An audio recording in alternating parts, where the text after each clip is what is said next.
Hi everyone, welcome to FO Podcasts. I'm Ranjani Iyer Mohanty, and I'm speaking to you today from Calgary, Canada. One of the most wonderful things about Canada is its vast nature. And one way many Canadians enjoy that nature is through hiking or trekking. While hiking has always been popular, COVID sparked a massive surge in the activity. Interestingly, since the end of COVID, hiking has continued to increase in popularity. A recent study ranked Canada as the number one country for hiking trails, before more traditional hotspots like Switzerland and Italy.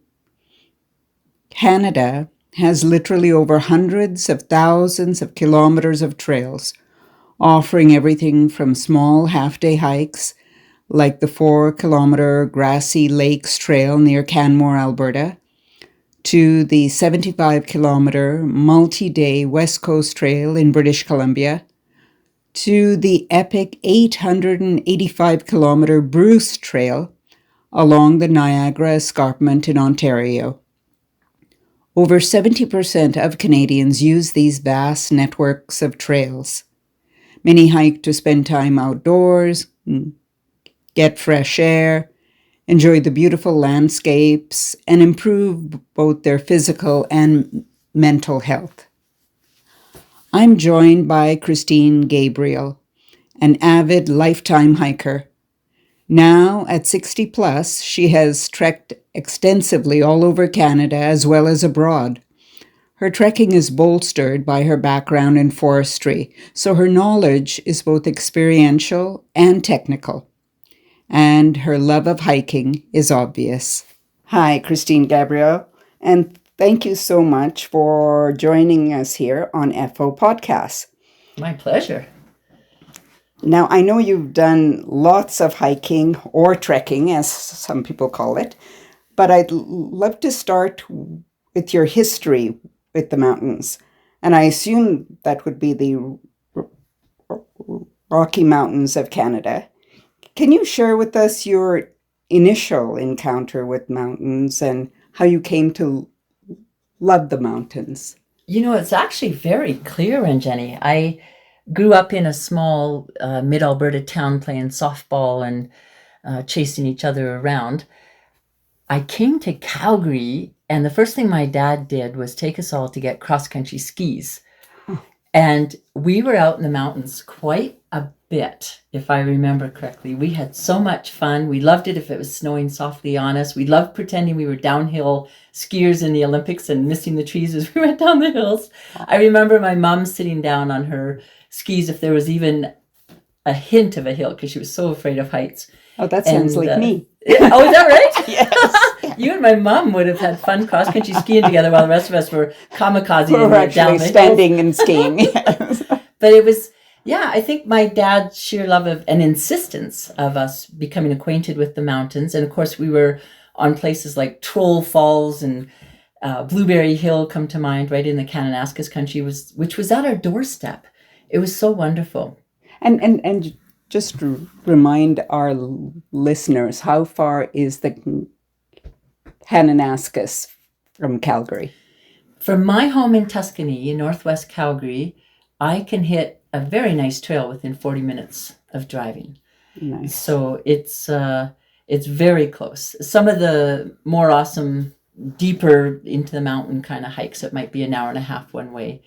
And if it's longer than that, well, we plan to camp. We don't want to be driving all the time just to hike. But yeah, we would be pretty close to the Kananaskis country. And I really think of it as a legacy that my parents gave me and my sister and my brother and anyone else who was interested. Like we took lots of friends to some of the youth hostels and enjoyed outdoor experiences. And so I really thank my parents for that. My mom hiked until the year she died, which was age 85. I remember that, yes. And my dad was into his late 70s before he just became weak from cancer, cross-country skiing.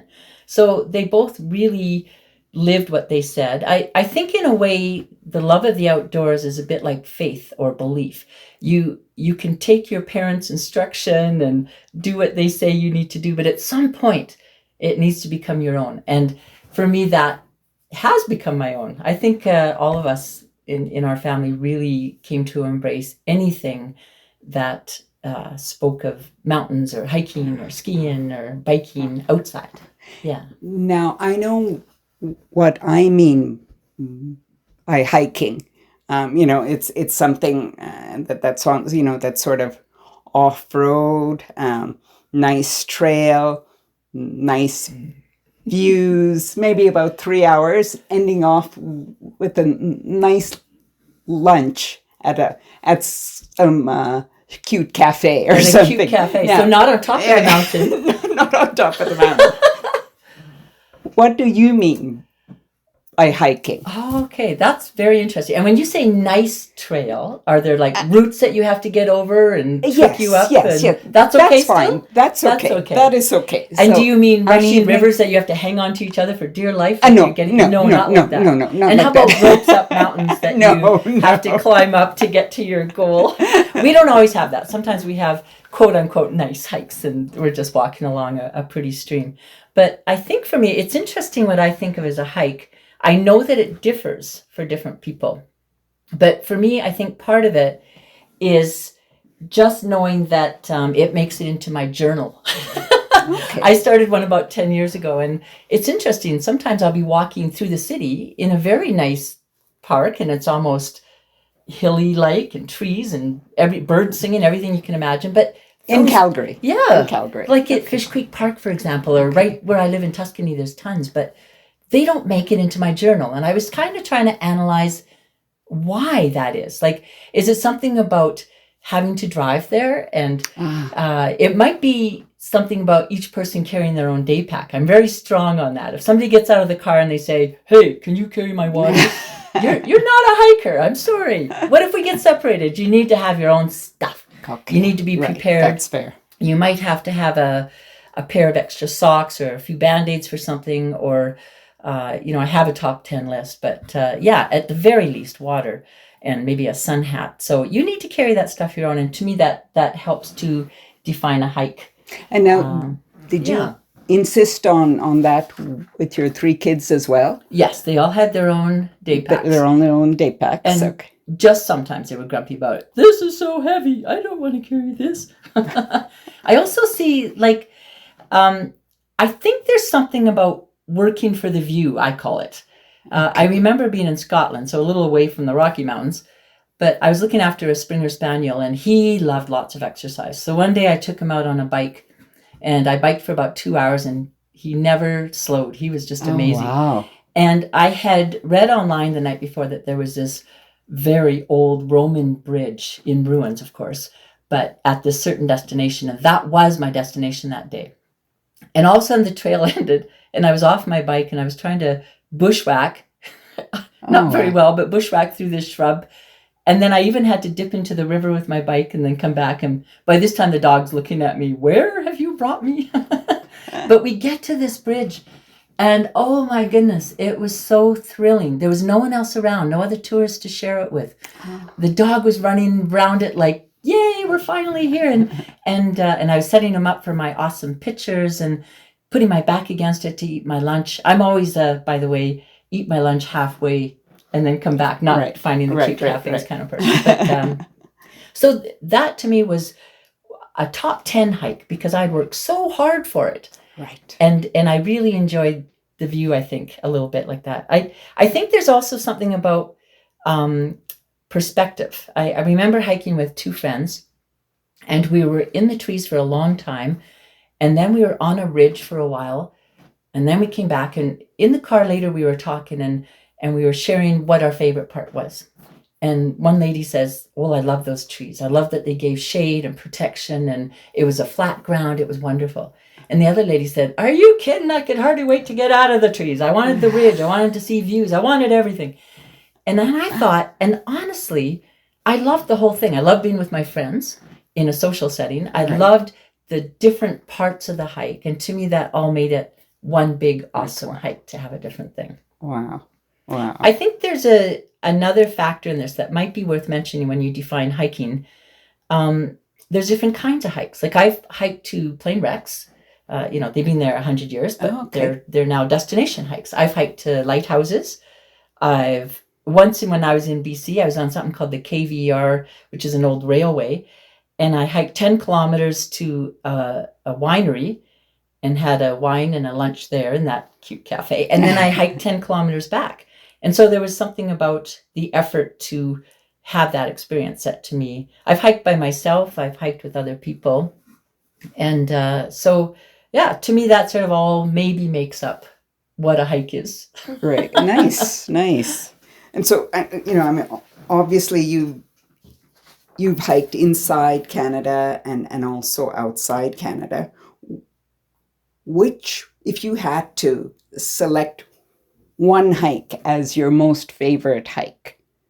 No. We can let me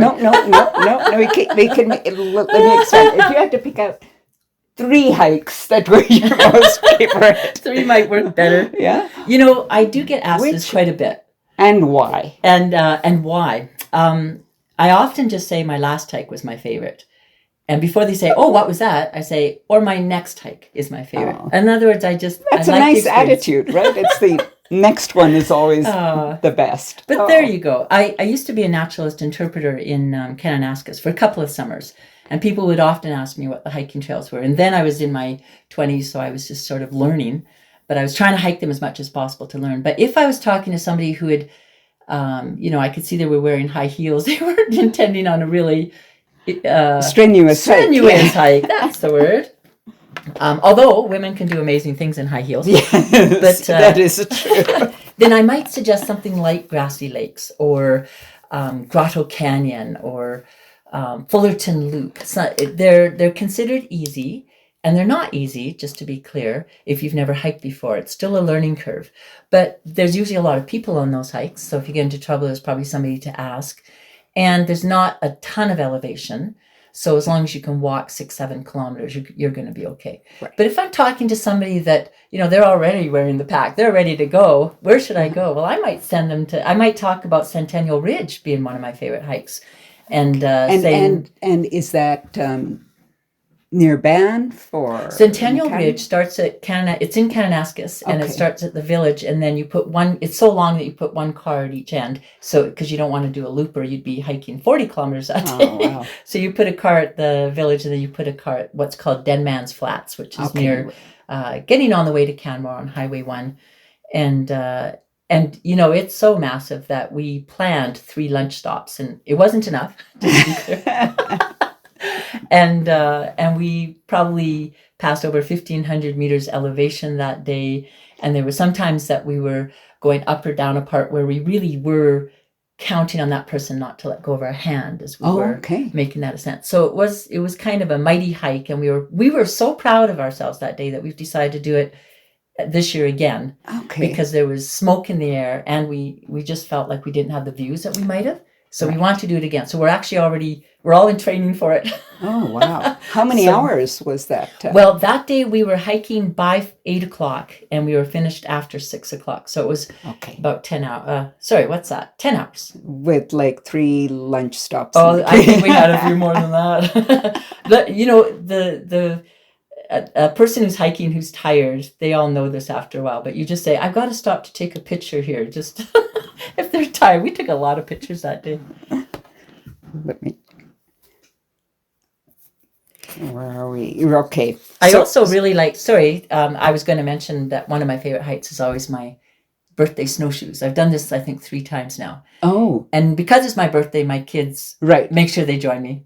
And just for our listeners, your birthday is in early January. That's right. Me and Elvis Presley. I take him along too if he's willing.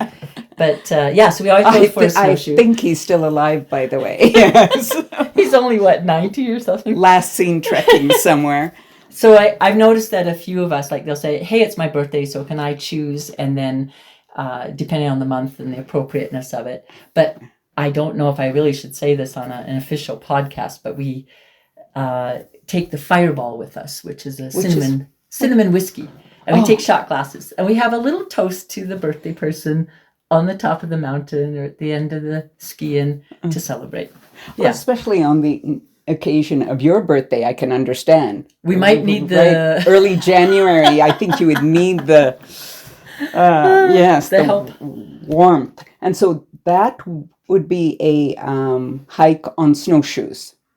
Yes, and it has happened that we take snowshoes and never wear them. Okay.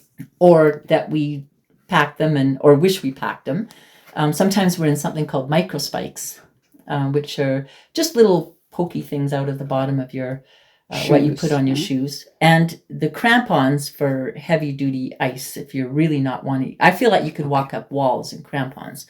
And so we kind of try to prepare. We'll read the reviews of what people who've done the same trail say about it and make our best guess. Oh, excellent. But we are often wrong, just to be clear. And then we're up to our thighs in the snow or whatever, but we do our best guess. And I suppose these days there's also information online from earlier trekkers as well, right? There is tons. Done the same thing, and they say this is hard or this is easy, or have this on hand.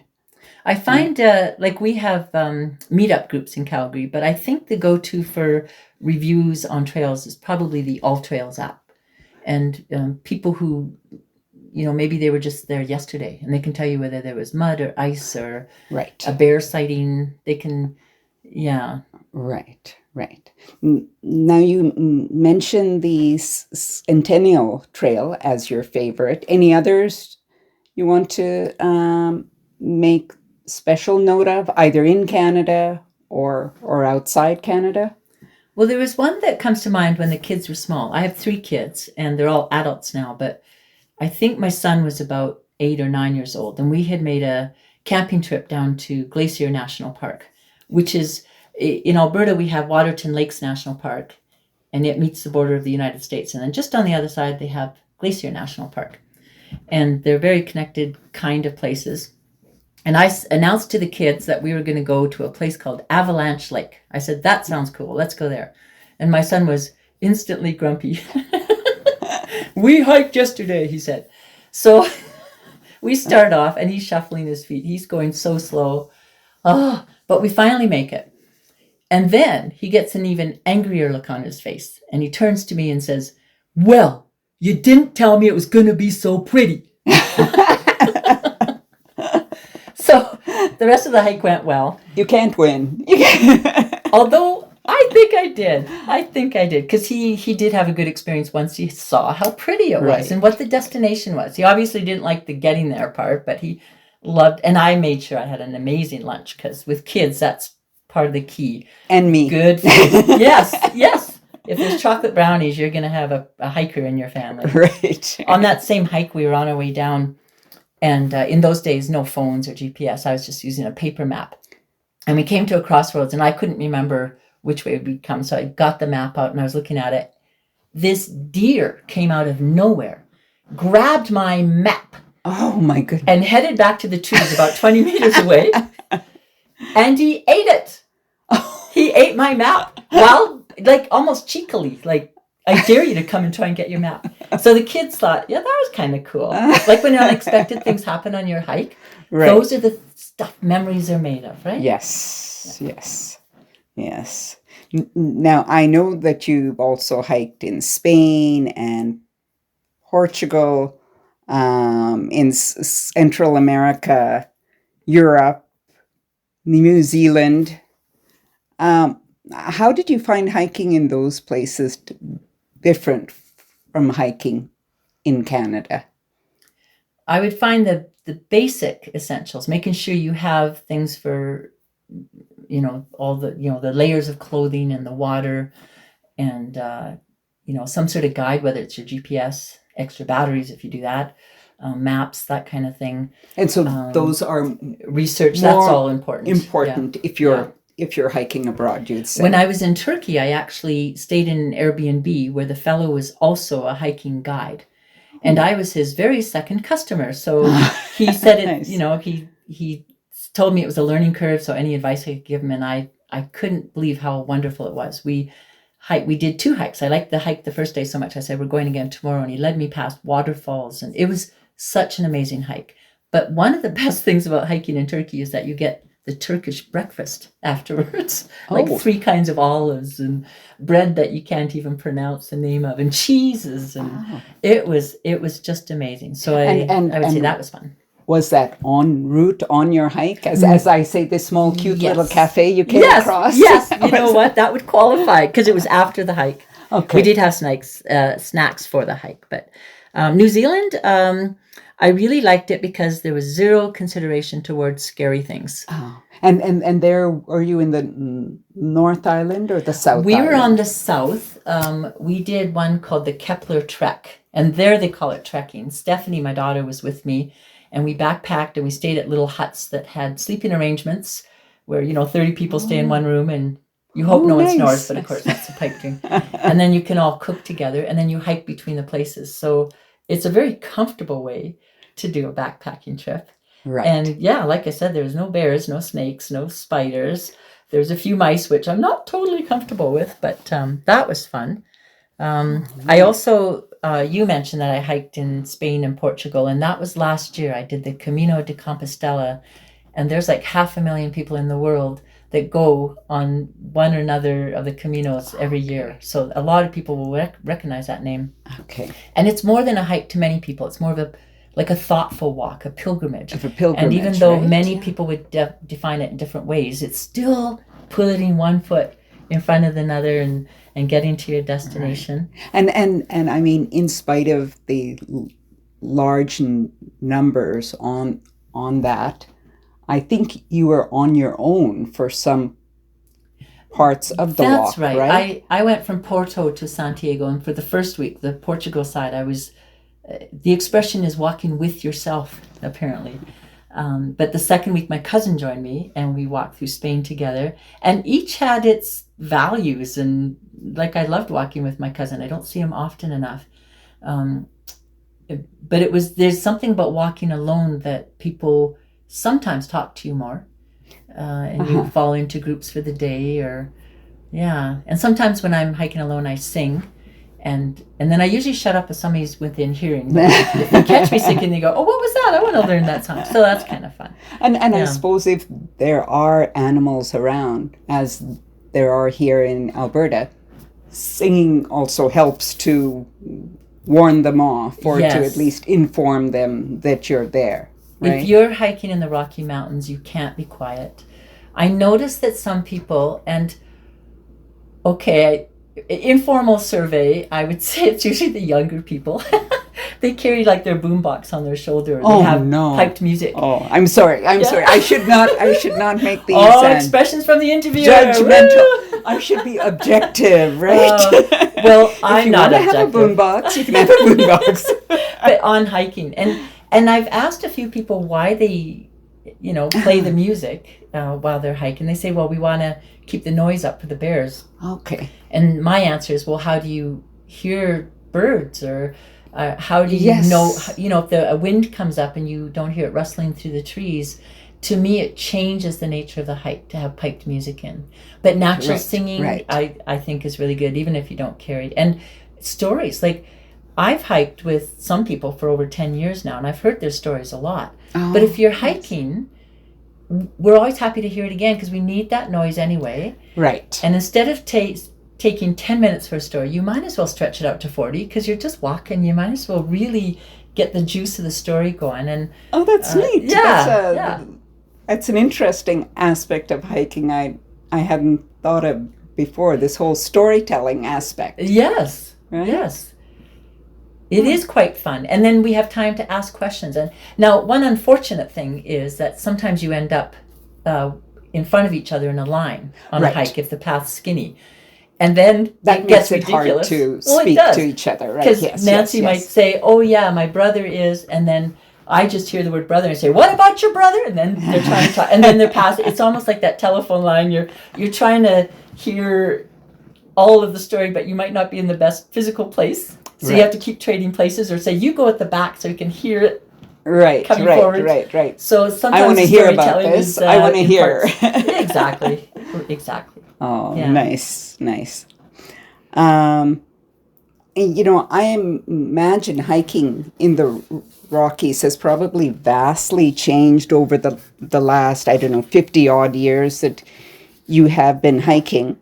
And I was just wondering, how do you feel, as you see more and more visitors for Banff, for example, Banff, Canmore, Jasper, and also therefore increased traffic on the trails. Do you think our trails can handle it? Do you wish it were more restricted or more organized, or you think it can absorb, all the people and more? I think the parks are vast enough, and I want everyone who has in any inclination to hike. So I have to go with, yes, they can support it. Yeah. But there's been some factors that have changed it for all of us. Like, we used to go to Lake Louise, and we called that our larch hike. Yes. The larch trees turn a brilliant yellow in Alberta in the fall, and people making a special effort to go out to hike amongst the larches. And sometimes you're hiking, watching them on the trees, and sometimes they're falling on you. It's like a golden path as you're walking. And that's, just to clarify, that happens in about September, October? That's right. Okay. That's exactly right. And so we used to go out to the Lake Louise area, and now, because of all the popularity, they have shuttle buses. So you have to plan to pay for a ride on a shuttle bus and make sure your group all gets there and hope they arrive on time, and then you go on your hike, and there's a lot of people, a lot more than usual. But So sounds as though it needs more pre-planning, would you say? Yes, so that's a good way to say it. We just have to pre-plan, and people have to commit. And sometimes people are hiking with us that are coming from far away. There's a lady in Cold Lake, northern Alberta, that likes to come, and there's a lady who lives in Portugal that's only here for a few months sometimes that likes to grab. And Alex and Crystal, they have an Airbnb, so once in a while their guest mentions hiking, and Alex will say, well, we're going tomorrow, want to come? So they join us. But so if we're doing a hike like Lake Louise area, we have to really be on board with that. So, but luckily there's a billion hikes that you can choose that don't have hordes of people on them. You can find them. You can research for them or ask people. You can explore and find them your own. So I don't think the hordes have to stop people from hiking. Sometimes the parking lots fill up. I know during COVID, they actually planted parks employees at the entrances to each of the parking lots because they didn't want people keeping driving in them just to find they're full. They wanted to let you know that, yes, you're going to have to park on the highway or go on a different hike. And so when you see that many people, you are not sure you should even do that hike. But having said that, I mentioned that sometimes I hike alone. If I want to go somewhere and I don't find a ready person with me to go with me, then I go anyway. And I like to go on a hike then that does have lots of people. I don't want to be way out where I don't see another soul for 2 hours.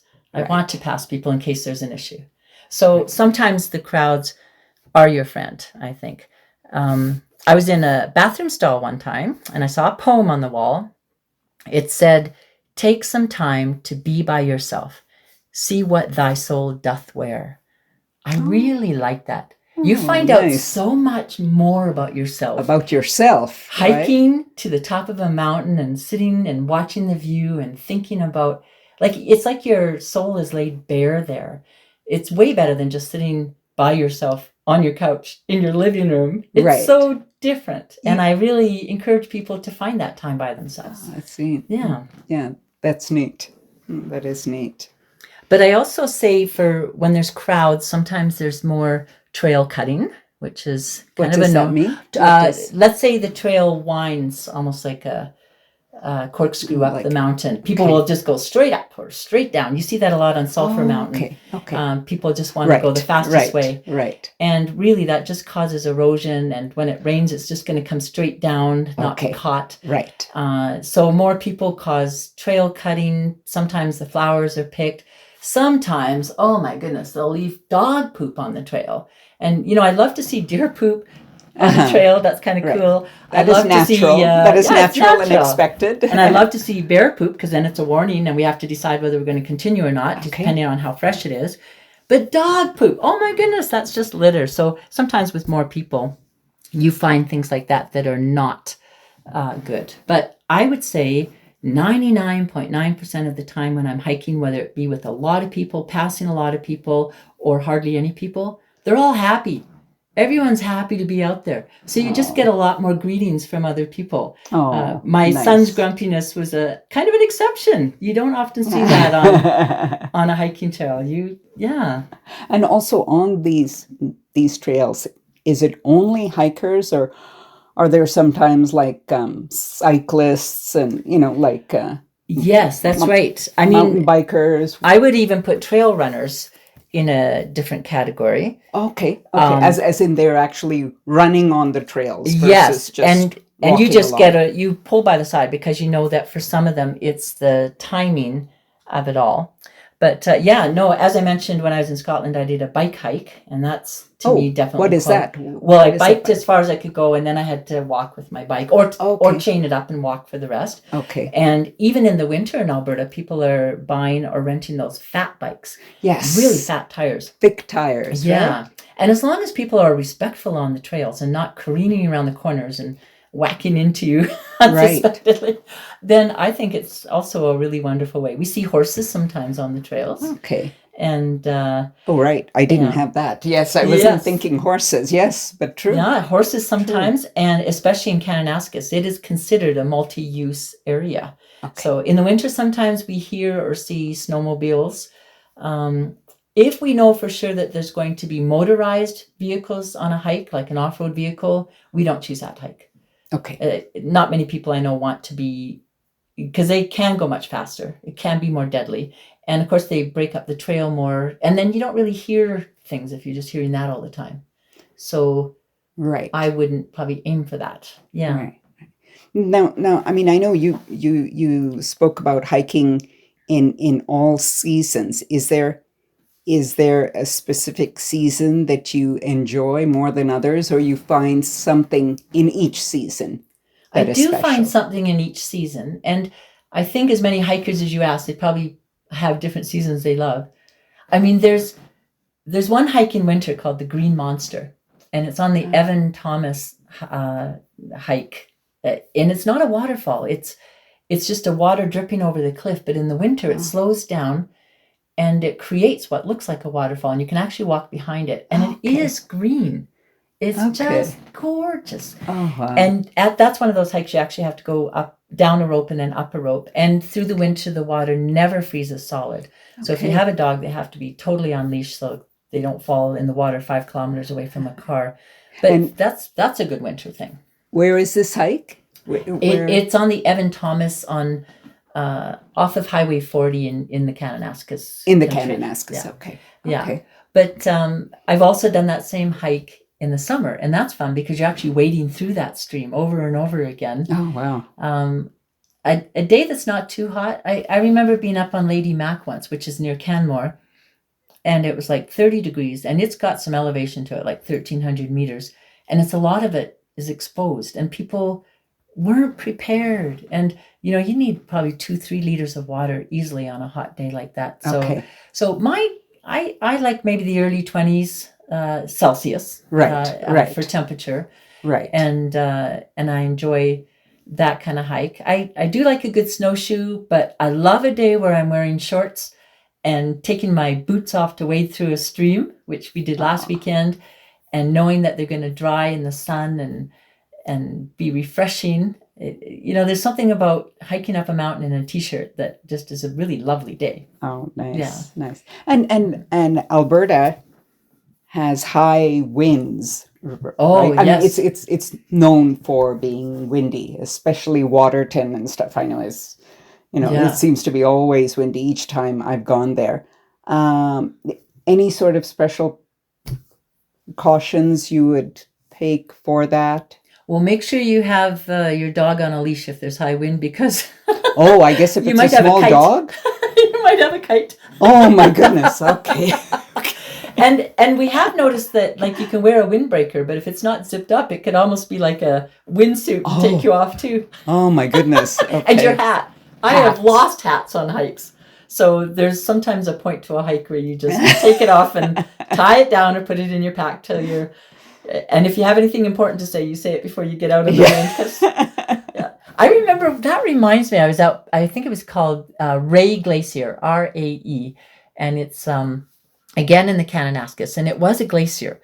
And there was about 4 of us that made it to the glacier. It was so windy that I was standing as close as I am sitting to you right now. Right. And my hat blew off. And I couldn't even tell anyone, hey, do you see a hat? We couldn't hear each other. So we get down, and finally I say, I lost my hat. And Alana says, and it blew into my chest, so here it is. She couldn't tell me that she'd found it either. Right. Oh, my goodness.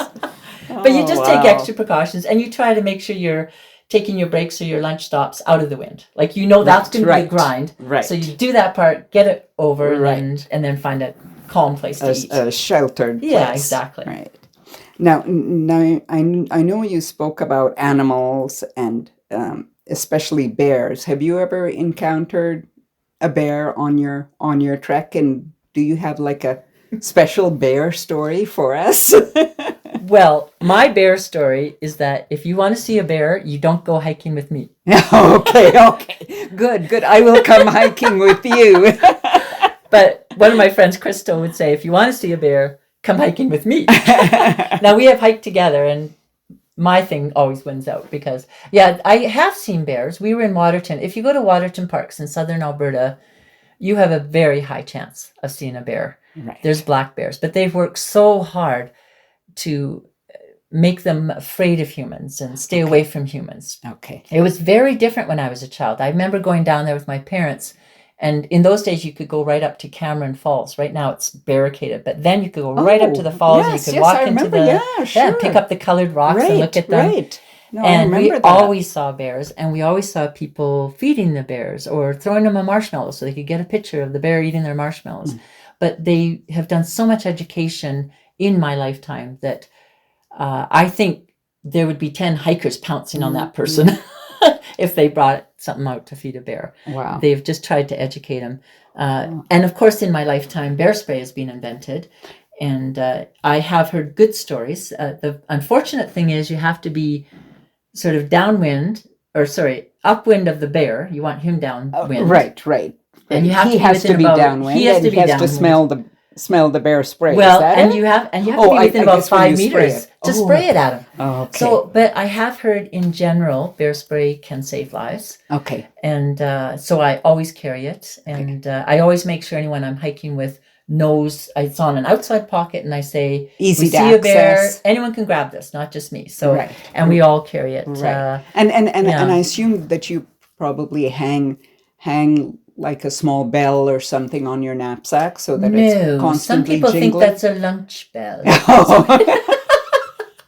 We're not really. I don't know. Most of us don't. I hear them. I hear other hikers using them. Right. But it's not really a big thing anymore. I think most of us just prefer like the human voice. Okay. Okay. So I don't know quite enough about that research, but I do know enough that I'm not convinced that ringing bells the whole time you're hiking is the answer. You think it may not scare away the bears? It may actually attract them to you. Lunchtime, come and get it. Oh my goodness. Yeah, we need one of those life researchers of bears to tell us more about what they think.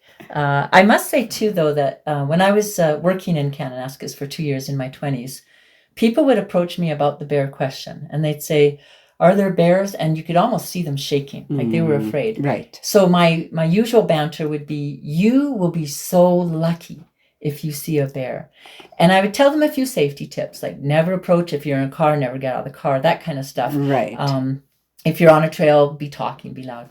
But if I was talking to somebody who said, where's the bears? And maybe he has a gun over his shoulder. I don't know. But anyway, if they seem like they're looking for them, then I would make sure I pour on the cautionary tale and say, it may only be 3 people in the world a year that get eaten by bears. But boy, those stories make the news. Yes. You don't want to be the news. So be cautious and be smart. And it's their territory before ours. So we need to respect that. Yeah. Right. Yeah. A lot of these things just come down to respect, don't they? Yes. Respect the trails, respect each other, respect where you park even. Like just it comes down to respect a lot, doesn't it? Yeah. Absolutely. Now, the big question, climate change, which is sort of happening all around us, and we see, various symptoms of that. How do you feel that has affected hiking overall? Has it affected hiking? It's continually affecting hiking. In Alberta, we had a massive flood in 2013. And we're still recovering from that, including all the trails. They had to rebuild all the bridges that needed, cross bigger streams.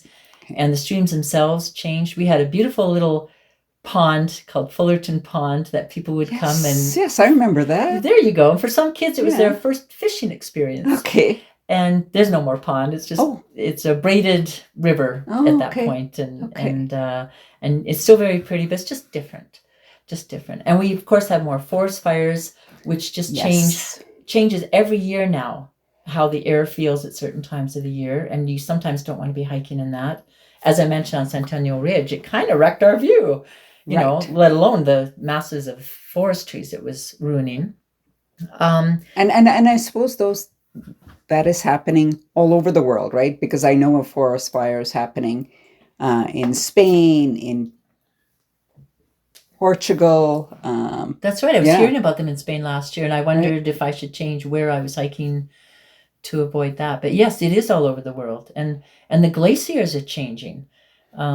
I did a 5-day trek with some friends and my daughter to a place called Berg Lake, and it's near Jasper. It's very close to Jasper. It's technically in BC. And of course, the whole township of Jasper. Jasper burnt. Yes, right? That's right. And this, we were hiking there before the fire, but yes, they have certainly been affected in the, and Fort McMurray and Lytton. There's been places that have been burned to the ground and they've had to start again. But this, we were hiking there before the fire. I'd actually like to go hiking there now to see, since the fire, what's been happening. Right. But we were hiking around the Mount Robson Glacier, and it was like a person. It was gurgling and groaning, and you'd hear pieces of ice chip off and fall and plop into the water. And it was, of course, so beautiful from so many different angles, and the colors and hearing the water drip, drip underneath it. And it was almost like this friend we were walking by. And at some point we found that's a lovely, that's a really sentiment. Awesome. It was really fun. It was like there was a fifth person hiking with us, and we got to see it at the bottom and then near the top. Of course, you'd have to be a mountain climber to see it at the top. But we at some point came across a little sign, and it was from a hiking group that had been there, I think, in 1911, and they had posted a sign saying, "This is where the end of the glacier is." And we passed this sign, and we realized that we were now 2.5 kilometers away from that sign to see the edge of the glacier. Okay. So the glacier had receded that amount. So we were walking on, I think it's called the moraine part of the glacier to get to the tip of the glacier, so we could, analyze that part too. And I read something very recently that glaciers in Western Canada, like BC, Northwest Territories, and Alberta, within 50 years, over 80% of them will be gone. So I'm thinking my kids are now in their 20s. When they're my age, okay, maybe a little older. Significantly older. There you go. They're going to have to really do their homework to hike to a glacier. Find a glacier. Yes. There might not be waterfalls to be under and to admire and to splash each other with and the dog run through. And there might not be the beautiful streams, and we might be fighting for our water to drink even. I just think it's all so connected, and we're not taking it seriously enough. Right? Yes. We're just going, you'll be fine. I'll be dead by the time there's any problems. Do you know, someone once told me that God made 2 books. And I thought about this quite a bit as I hike. the first book, like as a Christian, I love the Bible, and it's a moral compass, and it gives me so much guidance in the path of life to walk. But the second book, I've often thought, is his creation. Like he's written this beautiful story of mountains and streams and waterfalls and grasslands and deserts, and they're all there for us to enjoy and to take care of. And to take care of. Yes, I think that is the key phrase. Yes, so to take what care are we of. doing? Every time we hike, are we doing something that if we ever have grandchildren, they're going to have the same experience? It's just a lot of good food for thought. Yes, yes. Yeah. It is. And I'm almost thinking we should stop there on that high note and leave that as a thought. Okay, sounds good. For people, but tell me, is there something that you feel that we haven't spoken about yet that you'd like to? You told me you were going to ask me about whether dogs should be on leash. Should we discuss that? Should we leave it? Yes. That is also close to God in heaven. Yes. Dogs are for let sure. Us, yes. So let us, yes. You told me you wanted a really good contentious issue. And this, amongst the hiking community, this would be it. Is this a contentious issue? Oh, this is akin to should Alberta separate, Ranjani. This is big. Okay. We have to have at least some soul-stirring, contentious issue on this podcast. Okay. And you might want to just edit it out if the hate mails are coming. Because there's definitely two thoughts on it. Okay. Some people say, sure, bring your dog, but it absolutely has to be on a leash 100% of the time. And then there's a side that says, no, I'm not going to do that. My dog will stay with me. I'm just going to have my dog free. And I may be somewhere in the middle, but confession time, I lean more towards unleashed. I really think the dog is happier. And I know he's not a person, but he's just, when I hike and I have my dog on the leash, and then I think, oh, there's not a lot of people around here. There's no cliffs to fall off or wind to blow him off. There's no snow cornices to There's harm no him. harm in the way. I will take him off. That dog is a different animal immediately. He's jumping into the snow and burying himself in leaves. He's running around the trees. He's licking my hand to say thank you. Oh. He's running to the front of the line and the back of the line to greet everybody. He is just so happy.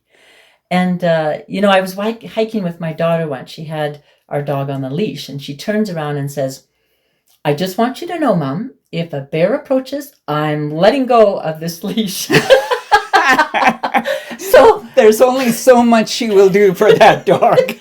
I've also seen people, like I was hiking with a friend she had her daughter's dog attached to her, and she was quite afraid that the dog would leave. She wasn't sure if the dog would stay with her. So she insisted on having this dog on the leash attached to her. Okay. But we were going up a part that we had to use some ropes and a bit of finding a nice tree root in the right place to pull ourselves up. And you really needed both your hands, and you did not need a dog to slip and pull you down. Right. And I felt quite strongly on that day that would have been a place to have a dog off leash. Okay. So that you weren't in danger. So you have your hands free to fully focus on yourself and make sure you're safe. Yeah. But having said that, there's people that really believe that dogs in general can draw wildlife or hurt the wildlife, that they can just be a problem that's unnecessary simply by putting a leash on them. So they're quite strong on that. And if I'm hiking with a friend like that, I absolutely respect it. And my dog is on the leash 100% of the time. Right. Another time to make sure your dog is on the leash is at lunchtime, because somebody might have brought a nice chocolate brownie up the mountain. You don't want your dog going and eating it on her. Now, are bears attracted by dogs, or, would they be able to smell one and kind of think, oh, that is lunch? That is lunch. I don't know. I suspect it might be different breeds, and maybe if they're in heat or I think, I don't hear of too many incidences. And like I said, I don't meet bears hiking. Right. And I've owned 2 dogs, and I've looked after other dogs that I've taken hiking. I've been on a hike a lot of times with a dog. Right. And never seen a bear. And if I did, I would like to think that my dog would bark and I'd be yelling and swinging my arms. Right. But I think that might be a question more for professionals who know the statistics on that, because I'm not certain. But yeah, I just don't hear of bears going to a group with a dog more than a group without a dog. Right. Sounds good. So now I think we've covered the whole dog question. I don't think I have anything else, but please, Christine, remind me if there's anything specific. Oh, how about I know we spoke about increased visitors and hikers on the trail, and I know that there was some talk as to actually limit numbers on these trails, and they're now using permits for some trails like Lake O'Hara, which I think you did either last year or the year before.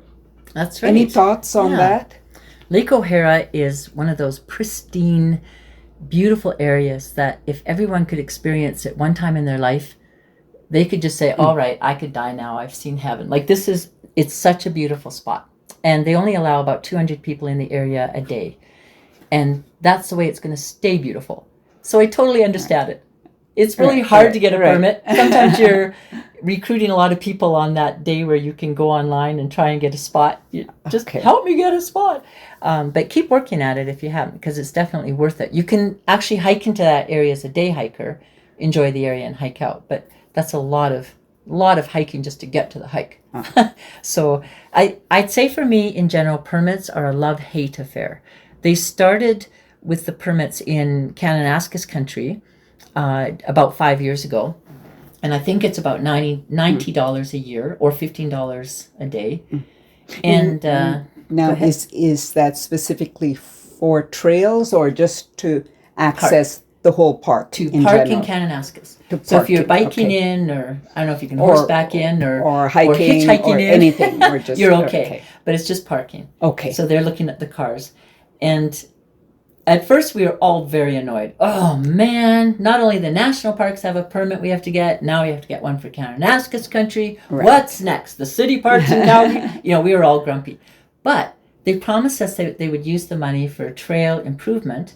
Okay. And for better roads, maybe bigger parking lots, trail maintenance. Mm-hmm. And I think for their washrooms. Now washrooms, I'm not totally sure of, but I would like to think that's included in maintenance. Yes. And I have seen, like, there's one trail called Prairie Mountain that a lot of hikers call their getting their hiking legs every year. Like, they go up it first a few times to get strong for all the rest of the hikes they want to do. And I do have at least one friend, Rick, that only could go to Prairie Mountain every time if you let him. Like, that's his favorite mountain. It's like his best friend. And they have put some stairs in certain parts there. Okay. And Hodling Peak, which is one in Banff near Canmore, I think it's technically still Kananaskis country. It also has some stairs. And I noticed before the trail maintenance, there was like 10 different trails that sort of led up the mountain. And you were all sort of all over the place. And now there's one designated trail. So all the flowers and everything and trees are coming back a little bit better. And it's a better experience since we're all staying on one trail now. So I think they're doing better with that. And I'm going to start watching for the washrooms and see if I can give you any update about that. Yes. On our next podcast, I shall expect an update on the washrooms. I will just make a small note of it here on my on my notes.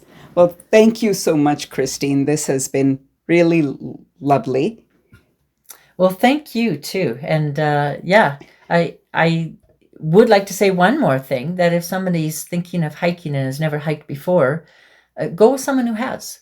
And do your research and make sure you have proper footwear and make sure you take water. We went over that in your own pack. And but there's a lot of groups out there that hike. Especially, I've noticed, I have retired, so I've started hiking in the daytime now, in the weekdays. And I've quite often noticed groups of older people hiking together as a formal group during the weekdays. It's really Right. cool. And there's so many groups with all sorts of different ages.